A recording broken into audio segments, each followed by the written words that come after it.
Hello दोस्तों, मेरा नाम है राकेश वर्मा। मैं आपका अपने यूट्यूब चैनल ऑल सब्जेक्ट में आपका हार्दिक स्वागत करता हूँ। और जैसा कि आप जानते हैं कि मैं आज आपको एनसीईआरटी के बारे में कुछ पॉइंट्स के बारे में आपको बताऊंगा कि आपको एनसीईआरटी समझने के लिए आपको क्या क्या की पॉइंट्स होते हैं, तो उनको समझाने का मैं प्रयास करूंगा। तो चलिए स्टार्ट करते हैं। अपने एनसीईआरटी को हमें किस तरीके से समझने की जरूरत है। तो हमने देखा होगा अक्सर कि हम जब एनसीईआरटी पढ़ते हैं, काफी बच्चे ऐसे ऐसे लोग होते हैं जो एनसीईआरटी पढ़ते तो हैं मगर उनको कोई चीज समझ में नहीं आ पाती है। देखिए, उसके कारण तो बहुत होते हैं। कुछ का देखो, दिमाग कहीं मतलब पढ़ तो किताब में रहे होते हैं मगर उनका दिमाग कहीं और काम कर रहा होता है, मतलब किसी और चीज में काम कर रहा होता है। और कुछ बच्चे क्या होते हैं, कुछ पढ़ते तो हैं, है ना, कुछ चीजें समझ में आती हैं, कुछ चीजें नहीं समझ में आ पाती है क्योंकि उनका दिमाग बीच बीच में कहीं दिमाग को भटक जाता है। ठीक है। तो अक्सर लोग कहते हैं कि यार लाइन बाय लाइन पढ़ना शुरू करो, है ना, मगर लाइन बाय लाइन पढ़ते तो हैं बच्चे मगर समझ नहीं पाते हैं। तो उस चीज को आप उस जो क्या कहते हैं, जो बच्चे नहीं समझ पाते हैं, तो हम उसके लिए ये वीडियो बना रहे हैं। तो जैसा कि आप जानते हैं कि जब हम एनसीईआरटी पढ़ना शुरू करते हैं, एनसीईआरटी को, तो हमें किस तरीके से समझने की जरूरत है। तो हम मैं उसके ऊपर कुछ की पॉइंट्स लेके आया हूँ आपके सामने जो शायद एनसीईआरटी को समझने में आपकी हेल्प करे। तो हम सबसे पहले, तो आपको लाइन टू लाइन चीजों को पढ़ना है। जब आप उस चीज को, मतलब एक लाइन को आप जिस तरीके से पढ़ेंगे, जैसे कि आपको मैं एक चैप्टर में एक लाइन पढ़ के दिखाता हूँ। छठी क्लास का चैप्टर है विविधता की समझ। मैंने इसके ऊपर एक वीडियो भी बनाया हुआ है, आप जाके मैं डिस्क्रिप्शन में उसका लिंक दे दूंगा और आप उस चीज को देख लीजिएगा। मैंने इस चैप्टर को काफी अच्छी तरीके से एनालिसिस किया है, और आई बटन पे आपको ये चीज मिल जाएगी। ठीक है। तो आइए हम अपने पॉइंट पे आते हैं। जब हम इस सब्जेक्ट को पढ़ने की कोशिश करते हैं, तो देखिए, आपकी उम्र के 3 बच्चे ने ऊपर दिए गए चित्र बनाए हैं, खाली बक्से में आप अपने चित्र बनाइए। देखिए, जब हम लाइन टू लाइन जब पढ़ने की कोशिश कर रहे हैं, तो हमें कुछ ना कुछ चीजें हमें समझाने की कोशिश कर रहा है। यदि हम ध्यान से फोकस करके इस चीज को पढ़ने की कोशिश करेंगे, तो देखेंगे कि हमारे पास कि हमें चीजें समझने आने लगेगी। क्योंकि जब आप हम एक किसी की पॉइंट, यानी हम एक लाइन को, हम जब किसी एक वाक्य को पढ़ते हैं, तो हम दिमाग में थोड़ी देर रुककर इस चीज को सोचने का प्रयास करते हैं कि हमने जो लाइन पढ़ी, क्या हमें वो चीज समझ में आई या नहीं आई। साथ ही साथ जब हम आगे पढ़ने की कोशिश करते हैं, तो खाली बक्से में आप अपने चित्र बनाइए। क्या आपको चित्र, अन्य तीनों चित्रों की, जैसे कि हम जब सामने साफ साफ मोटे मोटे अक्षरों में लिखा हुआ है कि हमें उस चित्र के बारे में समझाने की कोशिश कर रहा है। ठीक है। चलो, हमने अभी तो फिलहाल ये समझ लिया कि हमने ये लाइन पढ़ी, 3 लाइन पढ़ी, और वो हमें इस चित्र के बारे में समझाना चाहता है। मगर जब आगे पढ़ेंगे तो हमें उस चीज के बारे में नहीं, चित्र वगैरह नहीं दिए हुए होते हैं।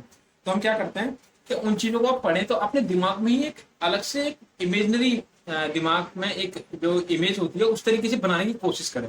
ठीक है। जैसे कि आप आगे की तरफ पढ़ने की कोशिश करते हैं, जैसे कि आपका चित्र इन तीनों से बहुत ही भिन्न है। जैसे कि ये तीनों चित्र भी आपसे आपस में एक दूसरे से नहीं मिलते हैं।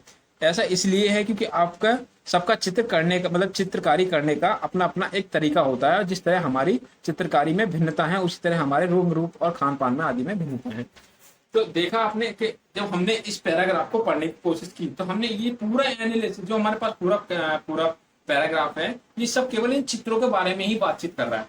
तो हम जब हम आगे पढ़ेंगे, तो एक मतलब इसी से मिलता जुलता आप टॉपिक तो आगे भी यही देखेंगे कि जब उसने इस बात के बारे में पहले भी इस चीज के बारे में करने की कोशिश की है।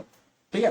जब हम आगे कोई चीज पढ़ते हैं, और इसमें एनसीईआरटी में एक चीज बहुत ही जिसे कहते हैं ना, सबसे इंटरेस्टिंग लगी, वो सबसे बड़ी मुझे ये लगी कि जब हम इस चैप्टर के बारे में पढ़ रहे होते हैं, तो अगले चैप्टर में इससे थोड़ा सा अपर लेवल का दिया होता है। मतलब देखो, एनसीईआरटी का जो पैटर्न है वो इस तरीके से बनाने की कोशिश करते हैं कि ताकि बच्चे पहले थोड़ा सा चीजों को थोड़ा, मतलब कि बच्चे जब स्टार्टिंग छोटे से करते हैं तो चीजें थोड़ी मतलब समझ में आ पाती है। बट जब इस चीज को हम आगे चैप्टर बाय चैप्टर, जैसे कि अब हम अगले अगले पार्ट को पढ़ते हैं, तो अगला चैप्टर विभिन्नता एवं भेदभाव, ये भी अगला चैप्टर है। इस चीज की भी वीडियो में अगले बार में बना के इस चीज का एनालिसिस अच्छी तरीके से कर दूंगा।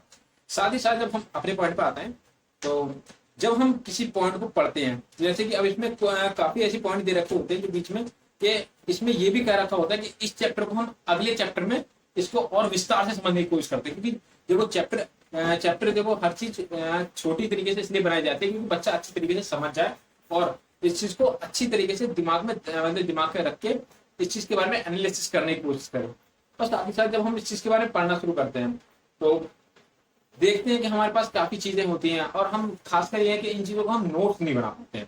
ठीक है, नोट सबसे बड़ी दिक्कत आती है। जब देखो बच्चा यदि इन चीजों को समझने का प्रयास करेगा, सोचेगा, समझेगा, तो मुझे नहीं लगता है कि मतलब नोट्स बनाने में उसको ज्यादा दिक्कत आएगी। ठीक है, जहां तक मुझे लगता है कि इन चीजों को और बेहतर करने के लिए हमें सबसे पहले तो अंडरस्टैंडिंग अपनी बेटर करनी पड़ेगी, क्योंकि हमारा दिमाग आए दिन मतलब जब हम पढ़ रहे होते हैं तो हमारा दिमाग कहीं और काम करना शुरू कर देता है, मतलब किसी और ख्यालों में खोना शुरू कर देता है। किसी के हम अपने मतलब कि कोई हमने पास्ट में कोई ऐसा काम किया या कोई ऐसी गलती की, उस चीज को हम याद करना शुरू कर देते हैं, या हमने कोई ऐसा कोई काम किया जिसको हम याद करके हम अपने आप को प्राउड फील करते हैं, या फिर किसी बहुत तरह की चीजें होती है, या फिर हमारे पापा ने उस टाइम मारा था, मतलब किसी भी तरह की चीजें आना शुरू हो जाती है दिमाग में, तो हम अपने आप को रोक नहीं पाते उन चीजों को अपने से दूर करने के लिए।